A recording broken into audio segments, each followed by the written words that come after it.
Assalamualaikum Pak Purwito. Waalaikumsalam. Selamat siang. Iya, selamat siang. Oke, Sehat? alhamdulillah sehat Pak. Pak Purwito, nggih nun sewu. Kepala Sekolah SMA Negeri 1 Bulatija ya Pak. Iya. Saya Pak Afri, calon guru penggerak angkatan 7 Kabupaten Purbalingga. Mohon waktunya nggih saged untuk wawancara sebentar. Moga bisa. J. Karena ini untuk memenuhi tugas demonstrasi kontekstual terkait dengan pengambilan keputusan begitu dari seorang kepala sekolah begitu Ya, Pak Purwito. baik. Oke. Terima kasih atas waktunya. Mungkin saya ingin tahu dulu nih Pak Purwito sudah berapa lama jadi kepala sekolah? Mulai 2012 berarti sampai dengan 2023 berarti 11 tahun. Sudah masuk tahun ke-12.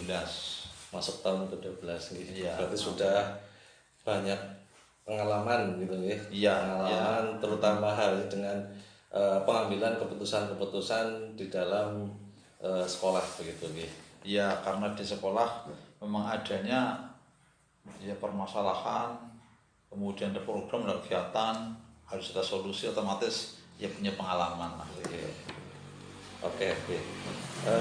Mungkin langsung saja nih yang pertama Pak Pur, mungkin selama ini kan banyak permasalahan atau kasus-kasus yang muncul selama di sekolah yang mungkin Bapak pimpin begitu.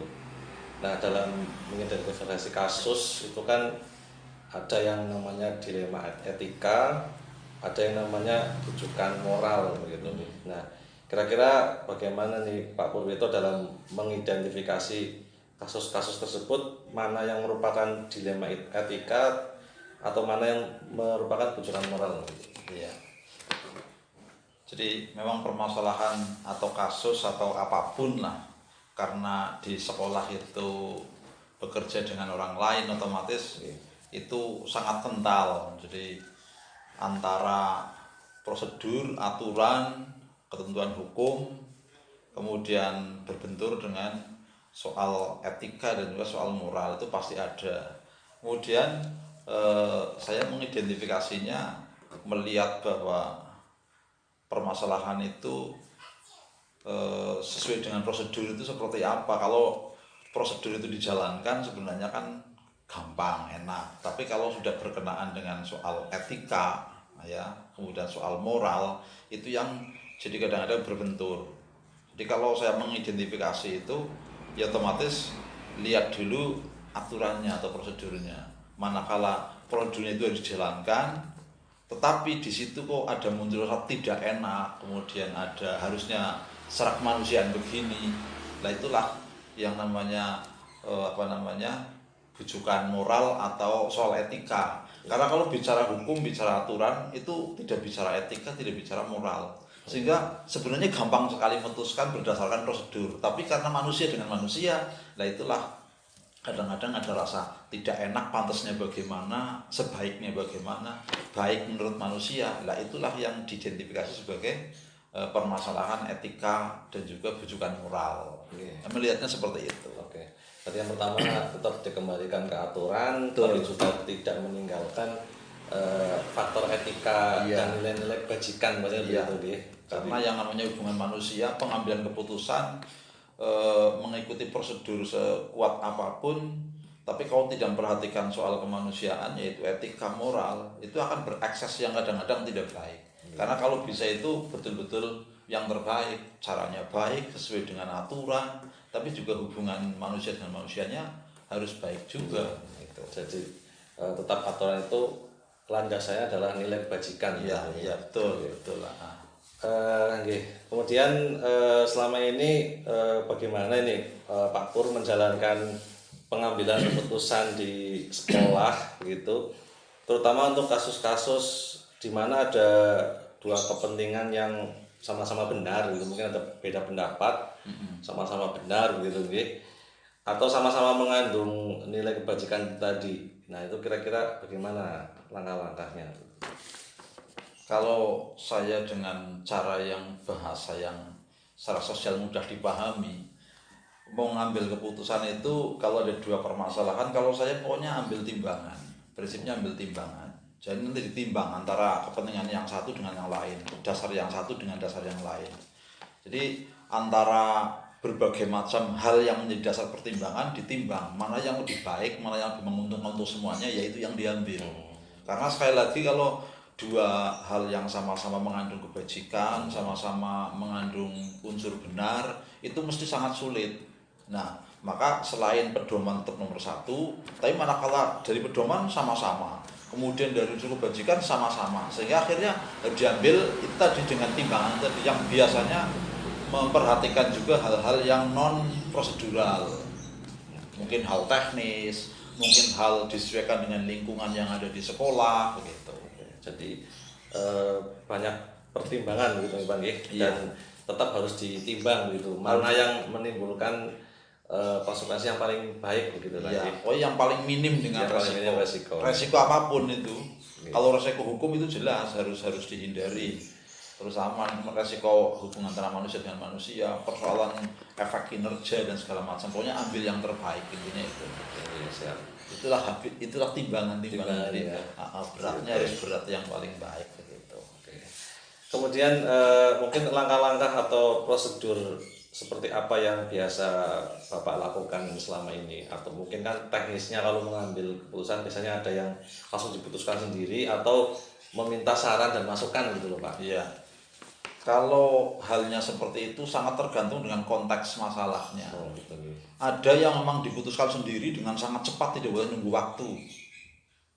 Sekali lagi karena konteksnya. Tapi ada yang harus dirembuk dulu meskipun waktunya cepat, hanya sekian jam atau sekian hari. Tapi ada yang memang butuh waktu, bahkan kadang-kadang waktu sendiri menjadi solusi. Waktu juga harus dipilih, timingnya harus dipilih. Kalau diputuskan terlalu cepat, malah aksesnya bagaimana. Jadi memang banyak pertimbangan intinya. Pertimbangan ini. Maka cepat sendiri apa tidak sangat tergantung dengan konteksnya, dengan masalahnya. Berarti tergantung konteks permasalahan dan Betul. urgent tidaknya gitu Iya, untuk diambil keputusan. Iya. Oke. Karena ada permasalahan yang harus segera, ya nggak boleh ditunda. Oke. Gitu. Oke. Harus diputuskan sendiri, dirahasiakan, ya nggak boleh orang lain tahu. Itulah yang namanya konteksnya itu seperti itu. Jadi kalau didetailkan banyak sekali itu. Dan ketika mengeluarkan keputusan harus siap mempertanggungjawabkan dan konsekuensinya begitu ya. Betul. Nah itulah yang memang hal berat sekali bagi seorang pemimpin untuk memutuskan sesuatu, apalagi tadi temanya kan berkenaan dengan soal moral dan etika. Iya, Itu memang betul-betul harus hati-hati itu. Kemudian selama ini dalam mengambil keputusan apa yang merupakan tantangan gitu ya. Mungkin kan ada, kalau mengambil keputusan ada tantangan tersendiri. Kira-kira tantangannya apa ini Pak Pur dalam mengambil keputusan pada kasus-kasus terutama dilema etika, dilema etika itu? Yang pertama, tantangan pertama itu diri sendiri. Diri sendiri. Karena kita seorang manusia, kita akan memutuskan sesuatu, kita juga punya pertimbangan. Sama seperti keputusan itu diambil, kalau mengenai orang, itu akan menjadi atau membawa efek, membawa ekses bagi orang yang menjadi objek di dalam keputusan itu. Dan maka saya juga menimbang yang di sana, menimbang apa yang harus saya putuskan. Nah itu masalah pertama, atau apa tadi, beban pertama. Tantangan pertama itu tantangan sendiri. Kenapa? Kadang-kadang secara hukum, secara aturan udah putuskan aja begini, tapi saya sebagai manusia tetap mikir, loh dia kan juga begini begitu. Itu makanya ada tantangan dari diri sendiri. Itu dilema mungkin itu ya. Iya. Dilema etika gitu. Iya. Kemudian yang kedua juga ada tantangan lingkungan orang lain. Kemudian ada tantangan bagi pihak-pihak yang terkena pada keputusan itu. Itu permasalahan tetap muncul. Ya mungkin dituliskan ABC-nya agak susah, tapi dirasakan itu multi sekali untuk mengambil keputusan yang ada dilema-dilema etika dan moral itu. Oke, ya memang itu. Terkadang semua pendapat itu benar ya Pak, gitu. Tapi kita harus memutuskan satu gitu. Iya betul. Jadi kalau mana yang terbaik? Iya, yang terbaik gitu. Karena pastinya setiap guru, setiap siswa, misalkan kalau kepentingan dan guru maupun kepentingan siswa masing-masing punya pendapat, dan saya kira pendapatnya pasti baik semua nih Pak. Tidak ada pendapat yang buruk begitu. Iya, yang jelas individu kan sangat unik, Iya, termasuk betul. saya sendiri. Unik. Jadi di dalam keunikan itulah, jadi kita harus betul-betul hati-hati.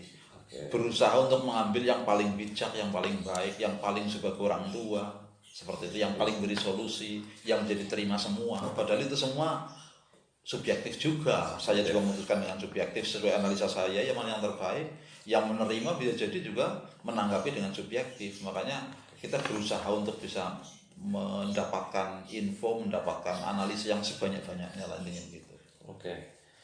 Kemudian ini Pak Purwito, misalkan dalam kasus dilema etika yang membutuhkan pemikiran yang lebih, mungkin pernah mengalami gitu. Artinya, wah ini kok kasusnya agak tingkatannya tinggi nih, sehingga melibatkan beberapa rekan guru mungkin yang berpendapat dan kemungkinan menimbulkan efek yang lumayan. Mungkin pernah mengalami yang itu, katakanlah kategorinya agak berat begitu nih. Nah, dalam menyelesaikan kasus tersebut, apakah Pak Purwito menggunakan sebuah jadwal gitu nih penyelesaian kasus, atau langsung diselesaikan di tempat begitu? Secara umum prosedur itu ada yang namanya menyelesaikan masalah secara umum apa? Ada, seperti kita membuat karya tulis, membuat skripsi, nyusun tesis, itu mesti ada tahapan.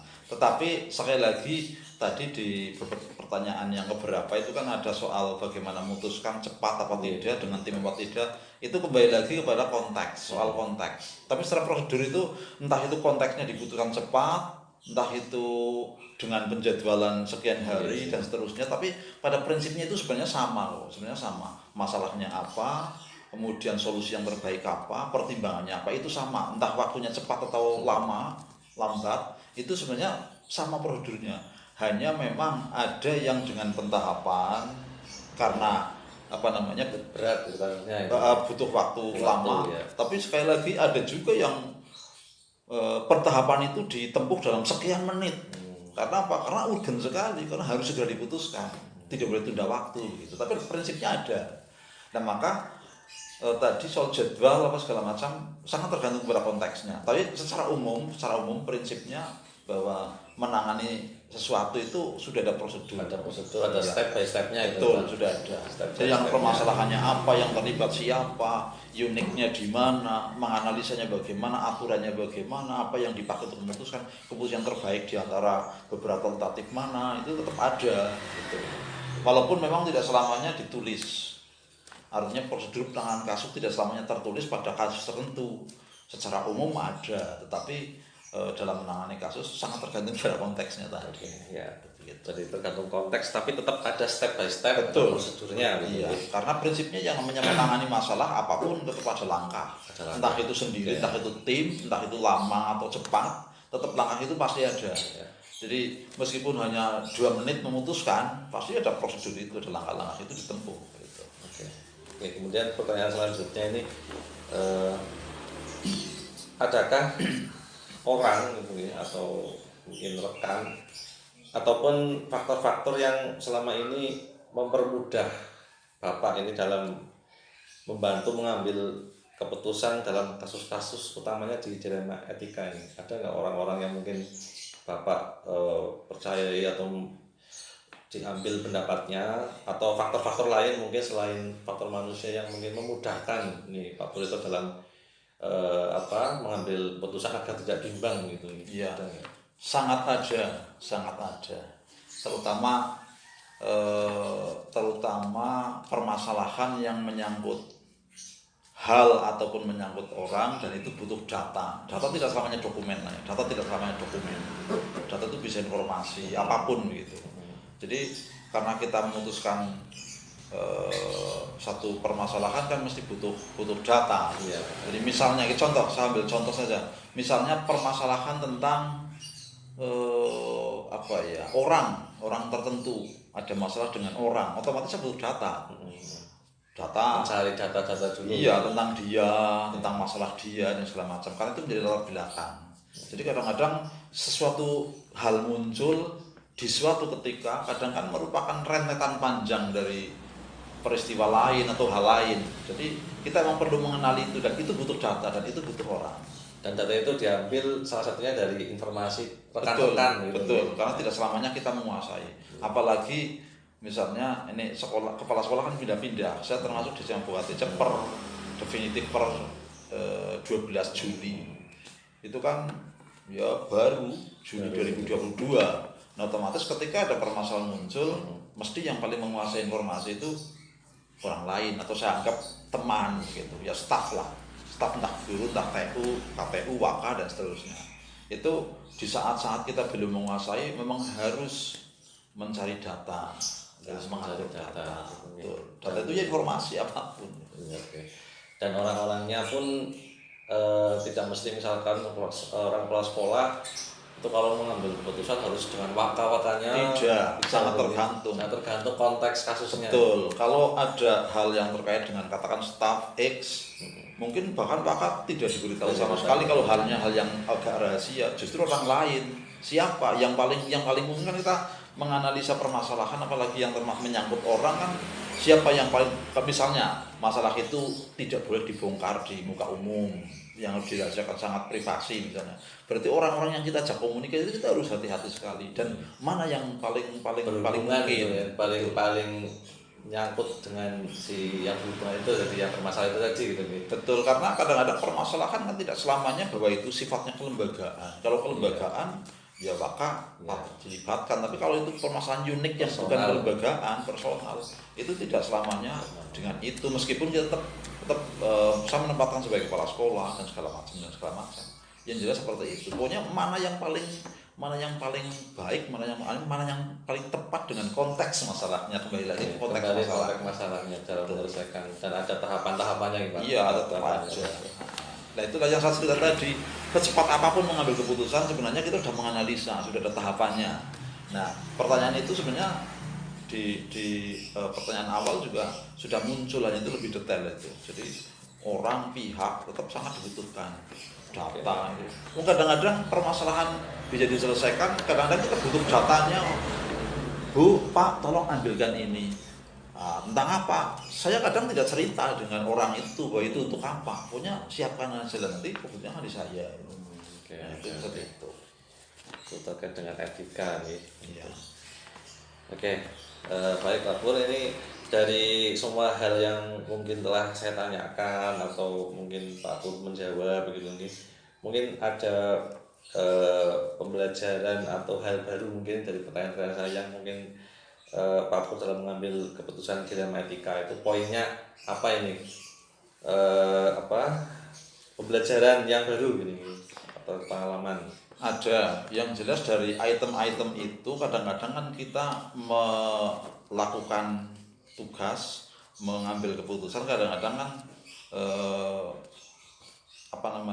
kadang-kadang kita menggunakan prosedur secara umum dan insting ya, kemudian kebiasaan, kemudian sesuatu yang digali sendiri, gaya, cara yang kadang muncul sendiri. Dengan ada panduan seperti ini, saya mendapatkan informasi bahwa ternyata keputusan yang terkait dengan soal etika, soal moral tadi, ternyata ada poin-poin. Jadi pertanyaan itu sekaligus sebenarnya membelajarkan saya juga bahwa ternyata butuh pentahapan, butuh orang lain, kemudian ternyata ada tantangan yang muncul untuk menyelesaikan itu dari mana. Itu kan kadang-kadang tidak selamanya orang atau pemimpin atau kepala sekolah itu telaten untuk mencari itu, mengidentifikasi itu. Kadang-kadang berlalu aja, berjalan saja itu.